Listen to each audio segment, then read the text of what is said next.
cómo narrar la violencia desde lo literario sin perder el sentido estético de lo literario, sin caer en lo panfletario y sin caer en la descripción plana y descriptiva de los hechos. Supongo que los caminos de la violencia son aprendizajes y suelen aprenderse en casa. Cuando todos los superhéroes eran hombres y eran chicos, y de repente aparecían estas mujeres, o esa Jamie Lee Curtis que salva el día, ¿no? Como se dice aquí, save the day, te daba la esperanza de que tú también podías.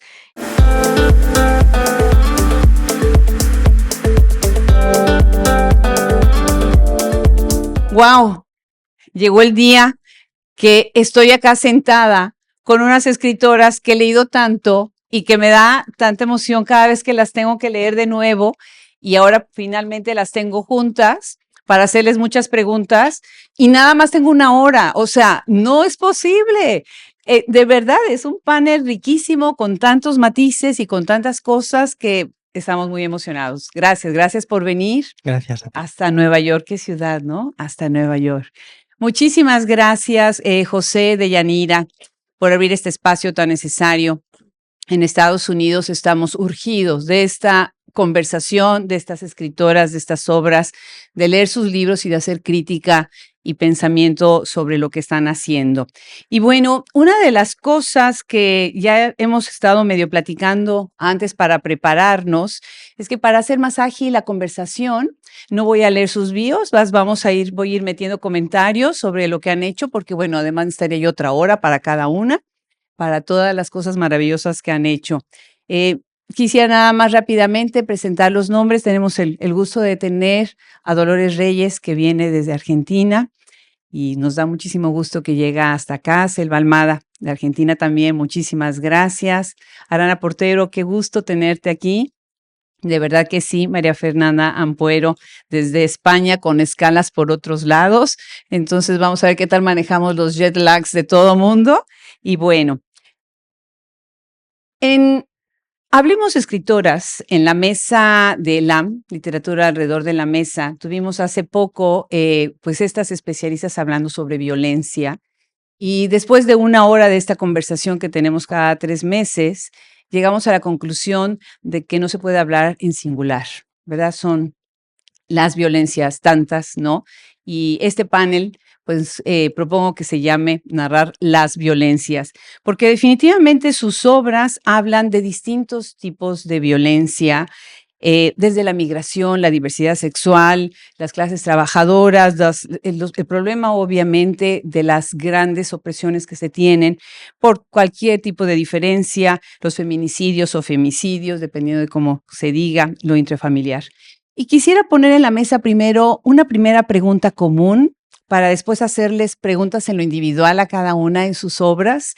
Y esta primera pregunta es, ¿ustedes dirían que en la literatura, para hablar de violencia, primero se entra al espacio privado y de ahí se sale al espacio público?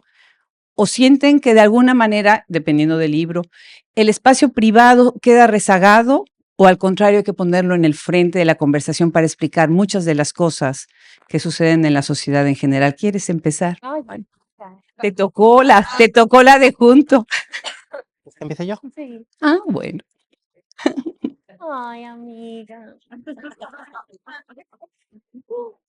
Muchas gracias a todo el mundo por haber venido. Supongo que, no sé si todas las violencias, pero muchas de las violencias públicas tienen un origen en la violencia de lo privado, ¿no? Supongo que los caminos de la violencia son aprendizajes y suelen aprenderse en casa, o muchos de ellos se aprenden en casa.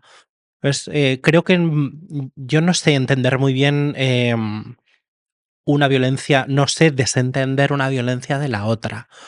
Entonces creo que es a la hora de utilizar la violencia o hablar de violencia en términos políticos, conviene levantar los tejados, abrir las ventanas, abrir los armarios, abrirlo todo. Y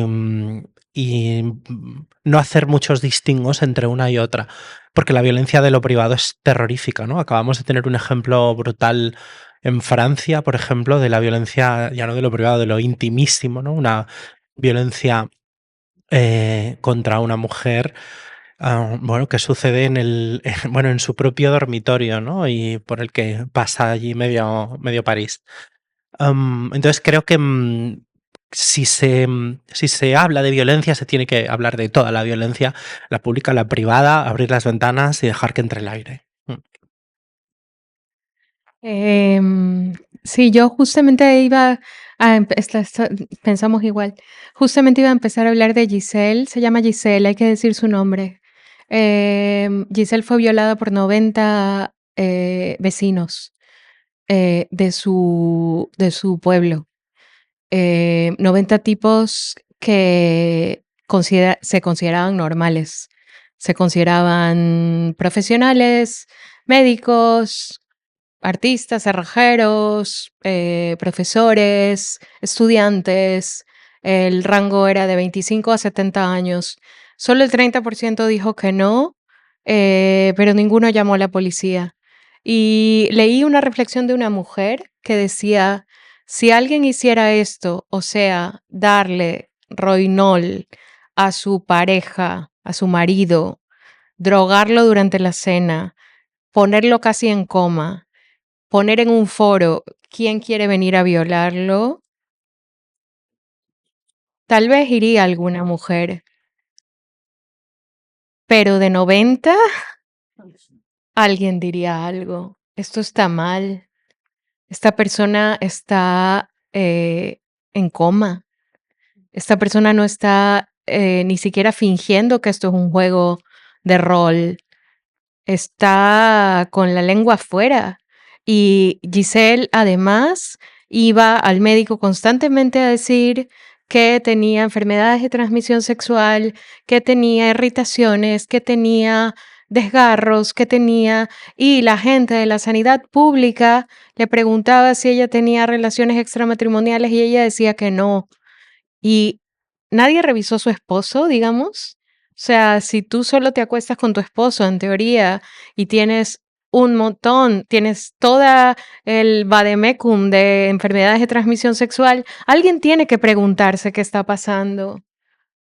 Entonces, yo no creo que es una cosa de mujeres, creo que es una cosa de que los hombres leyeron la violencia. Ya me estoy yendo lejos de tu pregunta, perdón. Regresa, Eh, regresa. regreso. Ay, qué linda. Muy bien. Creo que la violencia privada, justo como decía Lana, es la violencia del dormitorio de Giselle y es inseparable de la violencia de esos hombres que después de violarla como animal en posición fetal, babeándose, una señora de 60 y algo años, volvían a su casa como padres modélicos e iban a su trabajo al día siguiente a enseñar a chiquillos y chiquillas, a dar clases o a arreglar tu fregadero o a curar enfermedades o en fin. Em, lo privado es lo público y lo público es lo privado y sobre todo en lo que tiene que ver con nosotras y en cómo nos crían, ¿no? Lo que se llama la cultura de la violación está más que claro y además no fue en México, no fue en El Salvador, no fue en Ecuador, no fue en Brasil, que los europeos se ufanan mucho de que somos unos salvajes y que pues hacemos barbaridades. Fue en la libertad, igualdad y fraternidad, Francia, en un pueblo segurísimo, supuestamente. Y fue su propio marido, así que no estamos seguras en ningún lado. Claro. Muchas gracias, Man. Sí, bueno, también acuerdo con lo que dicen las chicas. Estaba pensando, yo fui al colegio, ahí hice la escuela primaria durante la dictadura en Argentina, y me acuerdo que las maestras siempre nos machacaban mucho, nos hacían mucho hincapié en que la familia era como una sociedad a pequeña escala. Bueno, entonces si hablamos justamente, ¿no?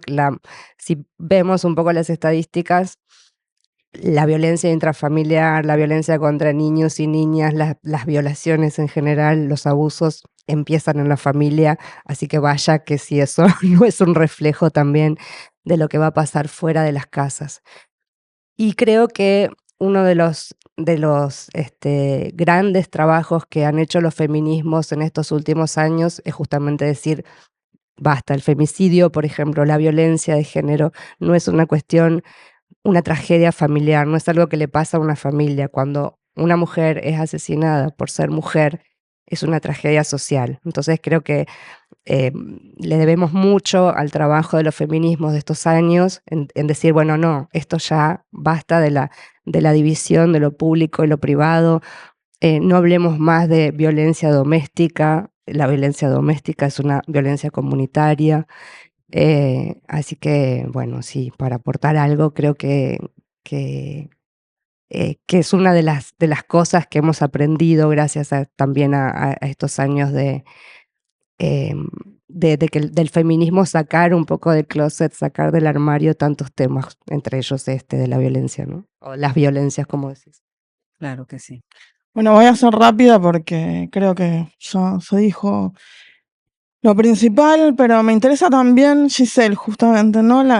Ella tuvo la opción de mantener su identidad y su rostro absolutamente privados, ¿no? Yo creo que hay un esfuerzo impresionante de la afuera justamente por mantener en privado y en silencio, ¿no? Estamos ahí a un pasito y ella optó por mostrar la cara, hacer eso, o sea, pasar a lo público como un acto absolutamente político. Y me interesa muchísimo porque justamente es lo que se ha hecho siempre con las violencias, ¿no?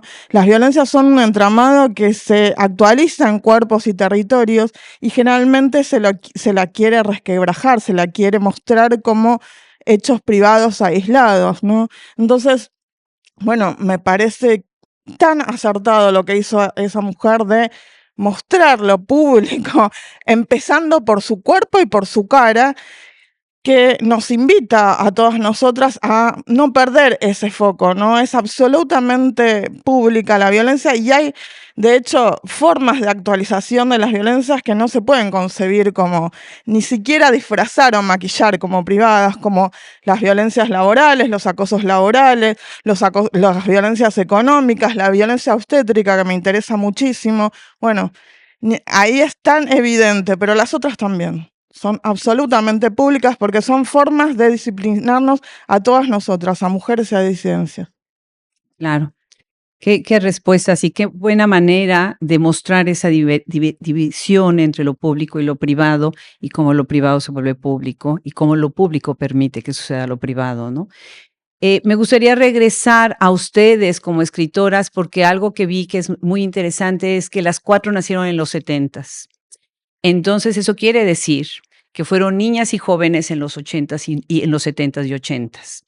Y algo que sucedió en Latinoamérica, en nuestros países y en España, es que fueron décadas muy fuertes, ¿no? Viene la dictadura, la posdictadura, viene el destape, el posdestape, viene la transición en Ecuador con toda la modernización y con la entrada de grandes capitales y un fraccionamiento total de la economía.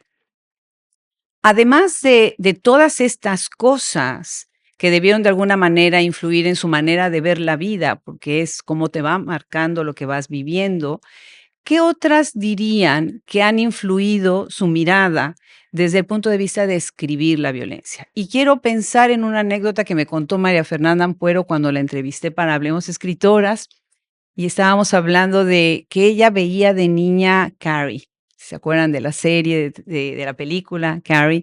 Y cómo en ese momento vino este cine con este gore y con este derrame de sangre. Y bueno, ahorita está la película de Substance, ¿no? Con Demi Moore y un derrame de sangre enorme. Entonces hay una cuestión entre lo político y entre, ¿sí?, lo que ustedes vivieron como niñas. Si quieres, ahora empezamos en otro orden para... ¿Sí? Quien quiera. Bueno, quiero creer que también fuimos niños y jóvenes en los 90 también. Al menos yo lo... ya que estamos. Todavía. Bueno, 78, nací yo en Argentina, plena dictadura de Videla, el terror.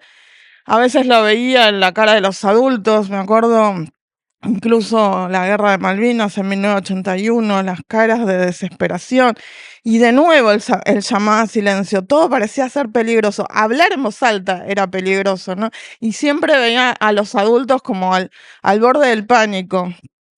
Tuvieron que pasar muchos años más para que entendiera eso porque, bueno, era una niña y sin embargo crecí viendo organizaciones de mujeres buscando a sus hijos e hijas en la tierra, posteriormente no solo madres, ¿no? Abuelas también buscando a sus nietos robados. Entonces es muy difícil que esas instancias que nos marcaron tanto y que después leímos muchísimas veces en libros en años posteriores, bueno, no infiltren nuestra escritura. Es inevitable porque infiltran nuestra vida misma, nuestra militancia, nuestros posicionamientos políticos hasta el día de hoy. Y son imágenes incluso que siento tan presentes a la hora de ponerme a escribir que siento que me habitan de alguna forma, ¿no? Y habitan, por supuesto, también mi escritura. Claro. Selva, sí.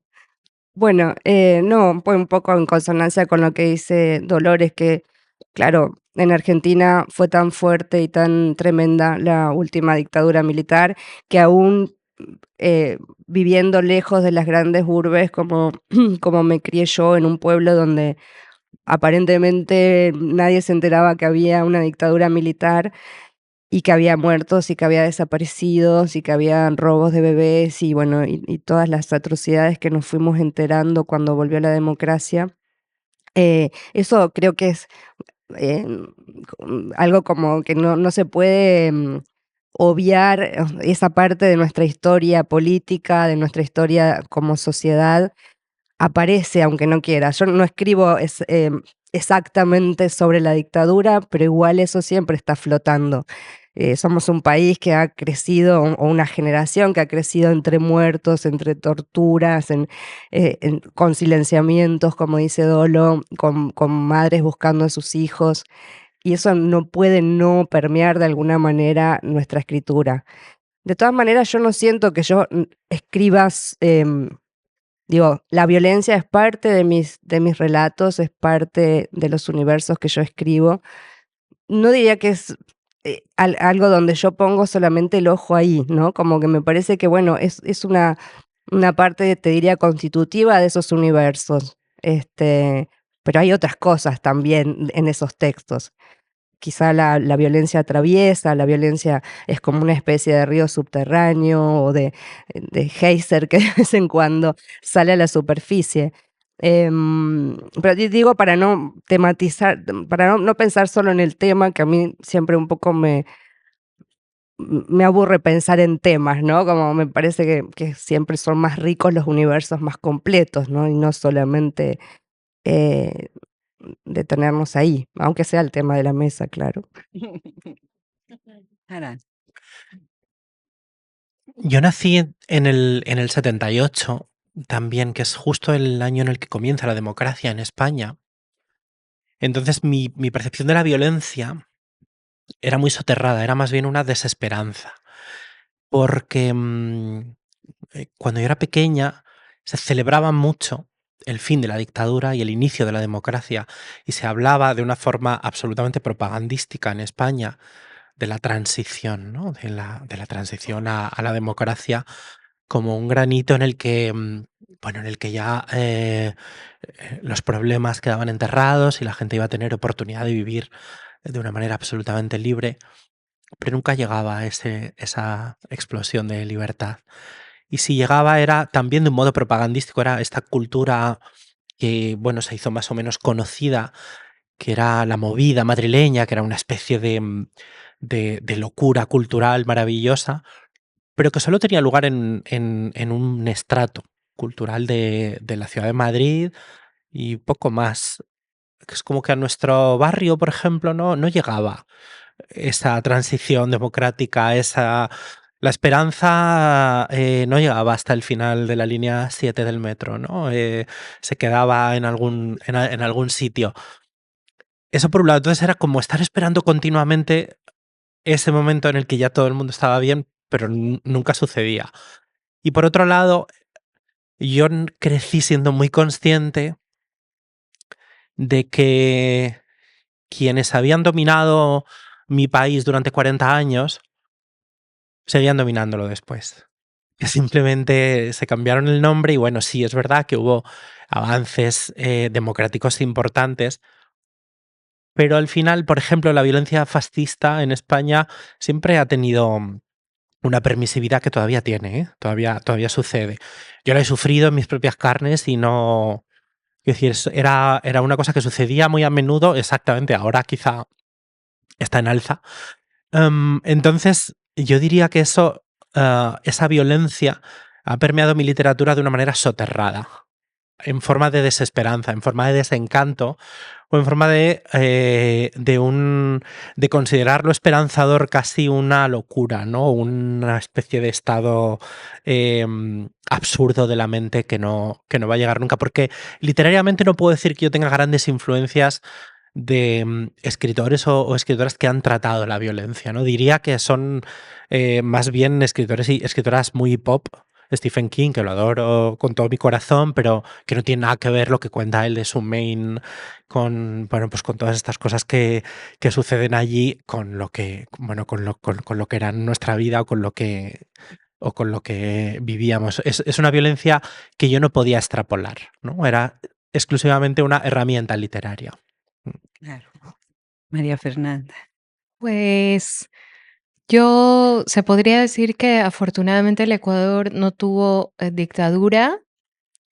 Sin embargo, crecer en un país tan desigual, porque claro, empezaron, como decías, los tratados de libre comercio, empezó a hacerse muy, muy, muy rica mucha gente, y la diferencia entre los ricos y los pobres era completamente brutal, no había clase media, veías, siendo niña, veías niños y niñas en la calle y te preguntabas qué diferencia tienen estos niños y estas niñas conmigo, ¿verdad? Porque son niños y niñas ecuatorianos y ecuatorianas, y por qué mis padres no hacen algo, por qué está tan normalizado que pidan en la calle, por qué no se para el mundo, por qué...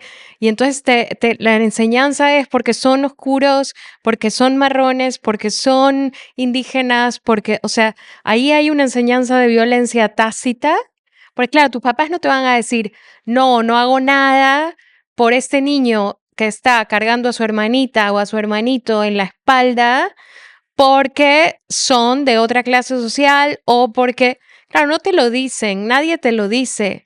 Tú solamente tienes 7, 8, 6, 5 años y ves que hay niños de tu edad con sus hermanitos en la calle pidiendo un pan, una moneda y dices, son distintos a mí. Porque si fueran iguales a mí, mis padres pararían el coche e irían a la policía a preguntar si hay un niño desaparecido o hay un niño perdido, pero no, porque es normal, entre comillas, que esos niños y esas niñas vivan en la calle. Entonces, para mí ese es como el germen de todas las violencias que yo he vivido. Y lo que me preguntas de nuestra generación es que por primera vez en la vida había gente que se vengaba, había mujeres que se vengaban. O sea, ya no era Robin Hood, era Alien, ¿sabes? Era Sigourney Weaver venciendo al Alien, ¿no? Y Mad Max. Y por primera vez la Final Girl, que es yo que hago terror y que lo conozco muy bien. La Final Girl era la mujer que vencía al monstruo. Y de hecho, si recuerdan It, por ejemplo, que Stephen es Maine, escribe sobre Maine, pero Derry es Guayaquil. O sea, Mónica Ojeda lo ha dicho muchas veces y yo también. O sea, ahí hay de todo. En It pasa de todo. Hay pedofilia, hay el síndrome de Munchausen por poderes, hay una homosexualidad, hay uno de los niños que es homosexual y por eso recibe todo el bullying. Hay un niño negro que lo culpa, que quemaron su casa. O sea que hay unos como ecos del Ku Klux Klan también. King sabía lo que hacía y la niña es la que los salva. Y para mí, cuando todos los superhéroes eran hombres y eran chicos y el G.I. Joe y todas las cosas que veíamos en la infancia, de repente aparecían estas final girls, estas mujeres que se salvaban, que sí, eran vírgenes, digamos. Hay ahí sus detallitos católicos, pero, pero esa Jamie Lee Curtis que salva el día, ¿no? Como se dice aquí, save the day, te daba la esperanza de que tú también podías. Y yo creo que me mantengo viva porque en realidad el mundo me resulta cada día más insoportable, soy neurodivergente, tengo depresión y siento las cosas de una manera distinta quizás a la gente optimista. Y lo único que me mantiene viva es la posibilidad de hacer que en mis cuentos se quemen los malos y se empalen y se destruyan y se mueran y em, les explote los ojos y les pasen cosas horrendas. Y ya está, es la razón por la que me despierto cada mañana. para matarlos y quemarlos.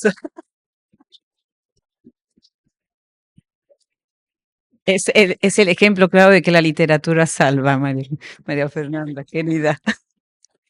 Vamos a pasar a sus obras porque no nos pueden dar otra hora más, por favor. Esto no se puede acabar. Selva, tu obra ha recibido varios premios importantes, como por ejemplo el First Book Award de Edimburgo por El viento que arrastra, traducido por Chris Andrews, el Premio de Literatura Roma 2023 por No es un río, y ha sido finalista del International Booker Prize, también por No es un río, con una traducción muy linda de Annie Dermont.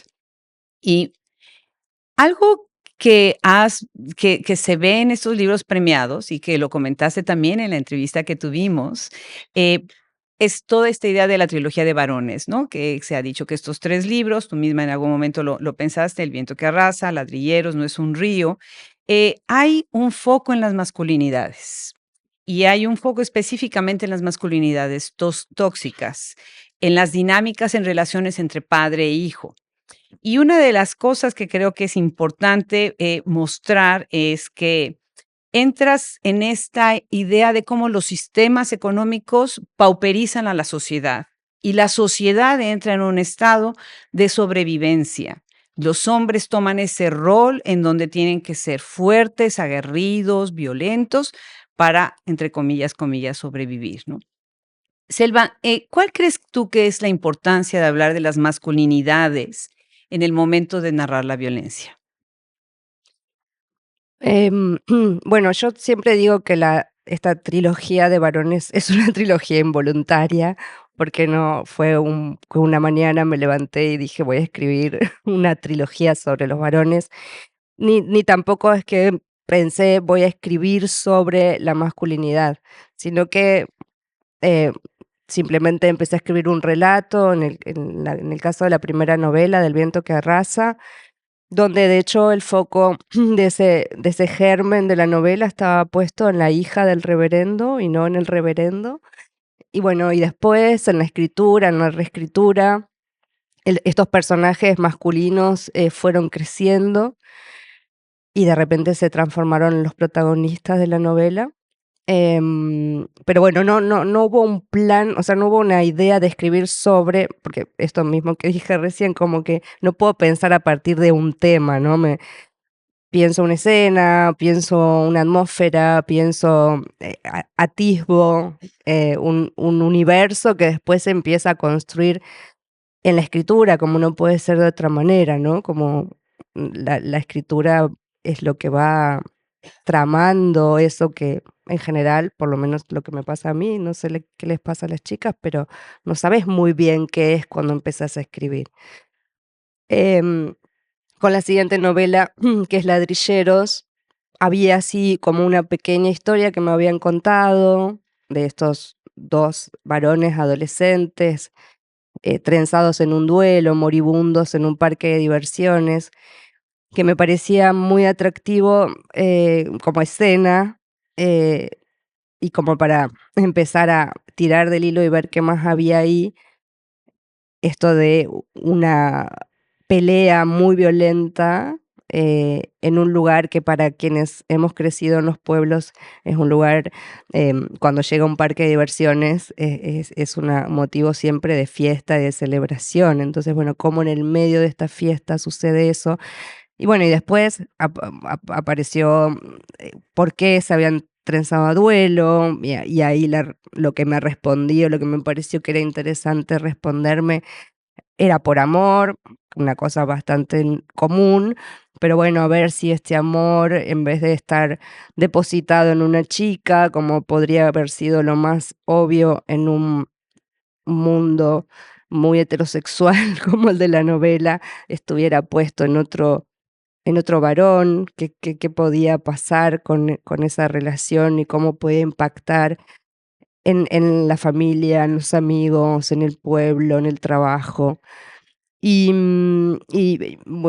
cuando empecé a escribir la tercera novela, que No es un río, y ahí dije, acá esto también tiene protagonistas varones y en una actividad tan varonil como es ir a pescar. Bueno, ¿qué pasa con esto? Y ahí dije, bueno, estas tres novelas podrían formar una trilogía de universos protagonizados y como muy atravesados por lo varonil. Me gusta más pensar lo varonil que, ¿no? Como que la masculinidad me parece que es algo quizá más amplio y estos varones son bien varones, eso, heterosexuales, peleadores, borrachos, como bueno, un recorte de esa cosa, de ese ente que puede ser muy grande, que es la masculinidad.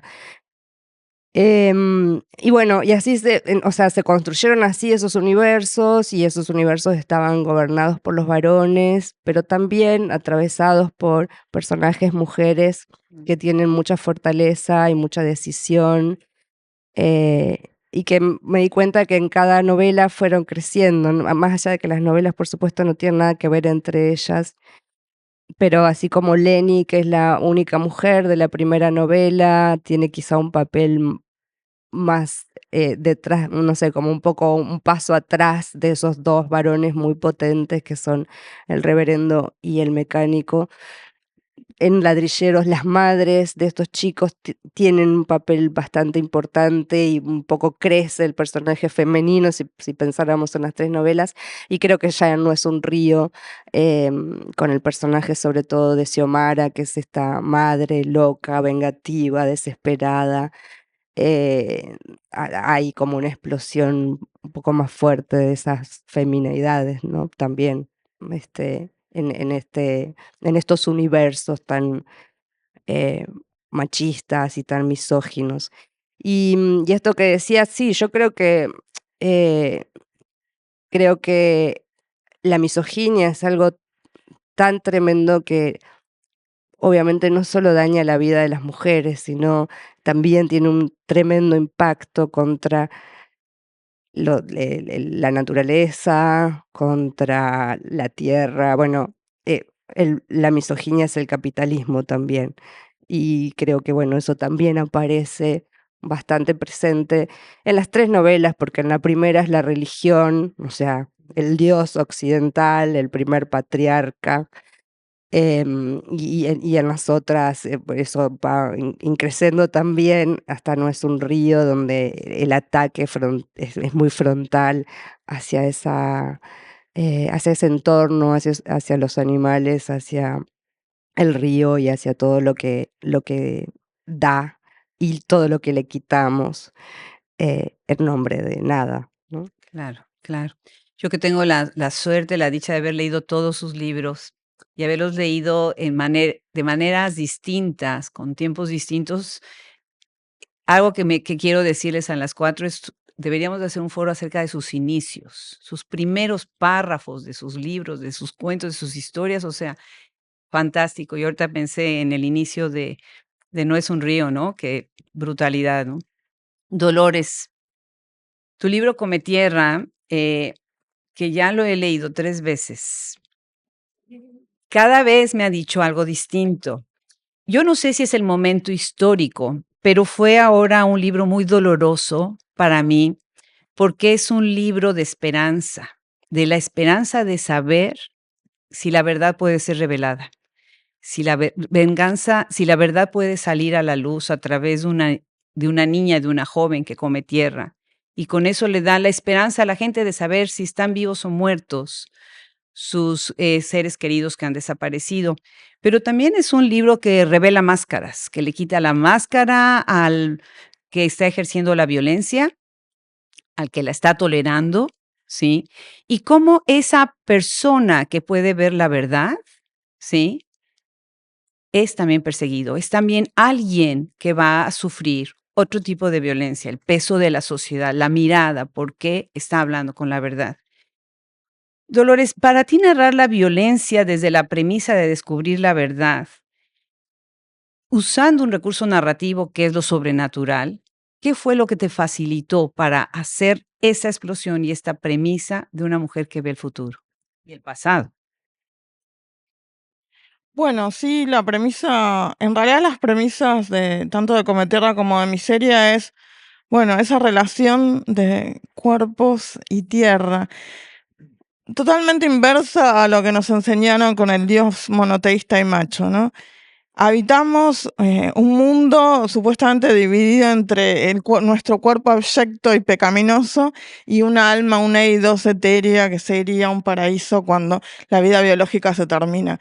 Algo que siempre me hizo muchísimo ruido, ¿no? Y me remonto un poco a las religiones antiguas y monoteístas, ¿no? Que el cuerpo de las mujeres era una manifestación de las deidades, que no había esta partición ni de dioses ni de hombres en mujeres y hombres y ya. Esta simplificación tan brutal y bestial de hacernos encajar en esos moldes y punto. Y me interesa muchísimo, en realidad, todos aquellos adivinos, magos, que, como los queramos llamar, que interpretan las señales del universo y ponen en funcionamiento ese pequeño don que tienen para uso comunal, ¿no? Nunca para sí mismo. En esa clave siento que actúa Cometierra, ¿no? Es quien puede leer lo que tiene la tierra de información, de conocimiento, como un depósito comunitario, ¿no? Todos esos cuerpos, todos nuestros cuerpos, desde la conquista, pasando por todas las violencias políticas habidas y por haber, por todos los exterminios, por todos los gobiernos militares, pero también los posteriores, ¿no? Porque en la democracia empezamos muchísimas veces a poner el cuerpo a nosotras y por eso nos matan y nos desaparecen, ni hablar la Inquisición, etcétera, etcétera, están ahí depositados en la tierra, entonces la tierra sabe dónde están. Y aparece un personaje que yo siento que el don en sí es súper pequeño, que puede leer ese depósito de conocimiento que está en la tierra que habitaste, no cualquier tierra, la que pisaste, la que te conoce, la que te vio crecer. Se vuelve enorme justamente por nuestras realidades y tan atravesadas por las violencias. En contexto es un don que crece, pero en sí es bien chiquitito.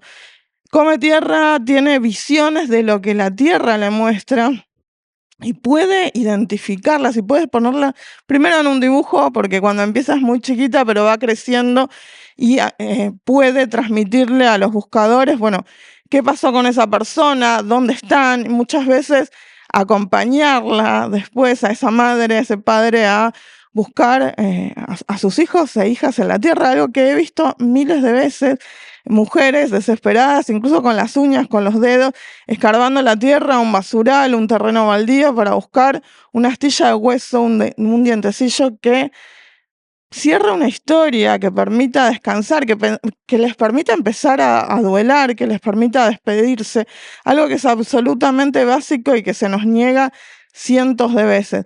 Yo no suelo meterme a decir que es sobrenatural, porque me parece que realmente la Tierra da manifestaciones, que los elementos o el universo dan manifestaciones y que siempre hubo, sobre todo en América, personas capaces de interpretar esas manifestaciones y ponerlas en funcionamiento de una suerte de bien común, que incluso va por encima de las voluntades perversas de muchos estados, ¿no? Hay algo que es absolutamente humano, que es la necesidad de duelar a nuestros muertos, de despedirnos, de hacer un epitafio, una tumba, llevar flores, algo que nos permita justamente transitar uno de los peores procesos de nuestras vidas, ¿no? Que es duelar a un ser querido. Se invierte el orden natural de que los hijos despidan a sus padres o a sus abuelos y son ellos los que despiden a sus hijos e hijas, y mucho peor cuando no hay un cuerpo, ¿no? Cuando ni siquiera hay una certeza de lo que pasó y esa persona está en una suerte de limbo espantoso y continuo de buscar. En mi país, desafortunadamente, muchas mujeres están muriendo ahora sin saber qué pasó con sus hijos e hijas, y se está tratando de lavar la cara a todos estos que ahora son abuelitos, supuestamente, que están encerrados por los crímenes más atroces que podemos llegar a imaginar. Entonces, de nuevo, ¿no? Un don chiquitito en contexto, bueno, puede llegar a tener incluso adentro de una novela una suerte de función deíctica, ¿no? De señalar a la realidad de una forma mucho más molesta y persistente que incluso un panfleto, una manifestación muy conscientemente política, ¿no? La literatura a veces hace ese tipo de juego contextual y sigue significando incluso mucho más allá de la voluntad de quienes escriben, ¿no? Eso me interesa muchísimo porque siento que el rebote se va dando en una sociedad que va mutando hacia la derecha y hacia la voluntad de silenciar y olvidar, ¿no? Entonces, de nuevo, esta voluntad que sí la tuve a la hora de escribir las novelas, de aunar tierra, memoria y justicia, bueno, late y continúa dando significados. Claro, claro, muchas gracias. Pues 14 traducciones de ese libro. Felicidades. Alana, tu libro Las malas costumbres ha recibido varios premios y varios reconocimientos. En él abordas la violencia contra tantos elementos y tantos miembros de la sociedad y de la cultura que de alguna manera nos simbra porque es desgarradora, pero a la vez es poética. A la vez hay muchas partes y obviamente, bueno, tú tienes también, escribes poesía, pero hay algo que llega a lo sublime, inclusive en lo desgarrador. ¿Cómo narrar la violencia desde lo literario sin perder el sentido estético de lo literario, sin caer en lo panfletario y sin caer en la descripción plana y descriptiva de los hechos? En mi caso, porque el lenguaje poético es irrenunciable. Y pasan varias cosas con esto. Ah, creo que las personas que hemos sufrido violencia o que hemos visto cómo la sufrían los demás, o nos hemos criado en entornos complicados y violentos, también tenemos derecho a nuestra poesía, a la belleza, a contar lo que nos pasa de un modo hermoso. Porque en la violencia, en el dolor y en la oscuridad hay muchísima poesía. El dolor y lo violento es una fuente inagotable de belleza estética. Es difícil de enunciar así, pero es verdad. Supongo que esto tiene que ver con mi educación católica y con que mis primeros referentes de sublimación eran figuras que sangraban, ¿no? Y se me decía que eso era Dios, nada más y nada menos. Em, pero me parece que contar continuamente las vidas violentadas desde un punto de vista ensayístico o plano, creo que tiene algo de deshumanizante, al menos para mí. Creo que es colocar la historia y a las personas debajo de una lupa, de un cristal y verlas como un, no sé, casi con algo, con una bata blanca puesta.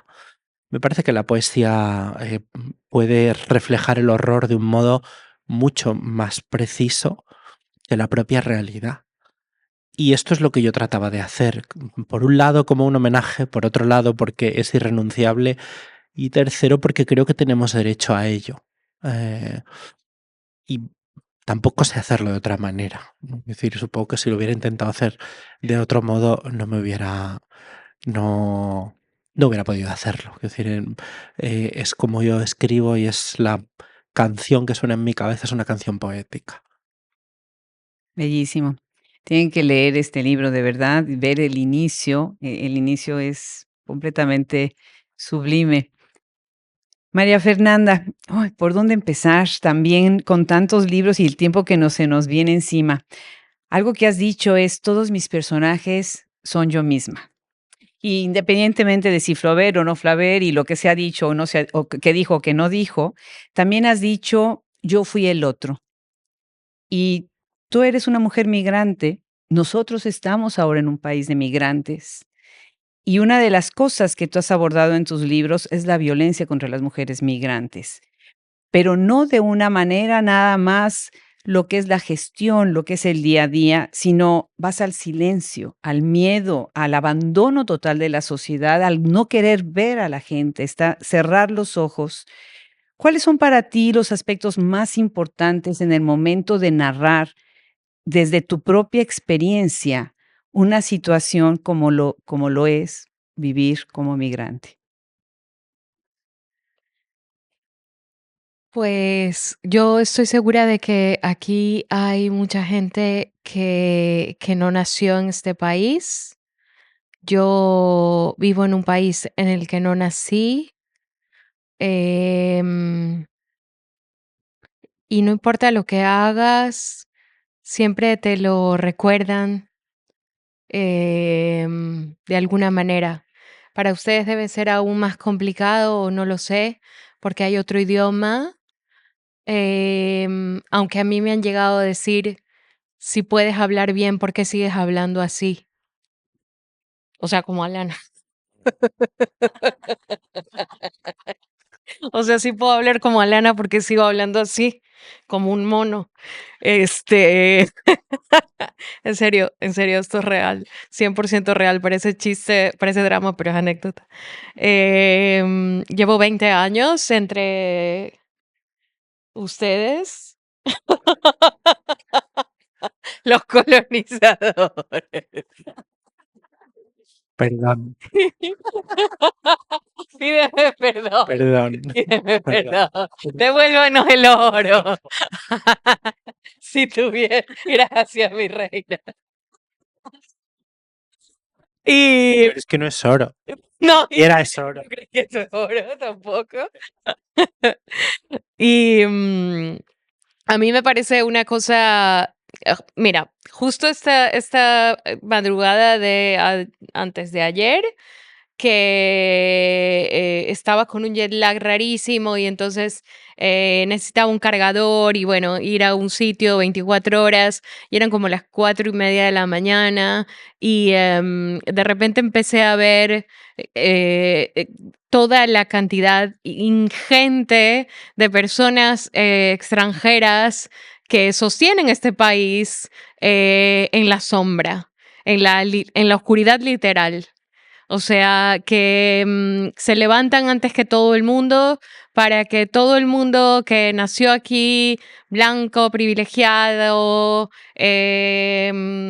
supongo, hetero y lo que sea,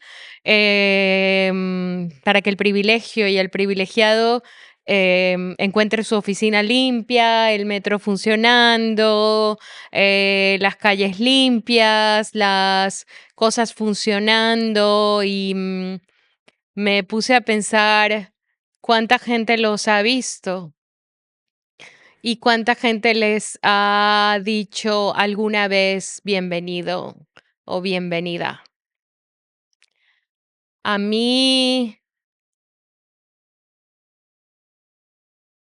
no me lo ha dicho nadie, aunque he recibido de parte de España mucho amor y de parte de algunos y algunas españolas y españoles, mucho amor.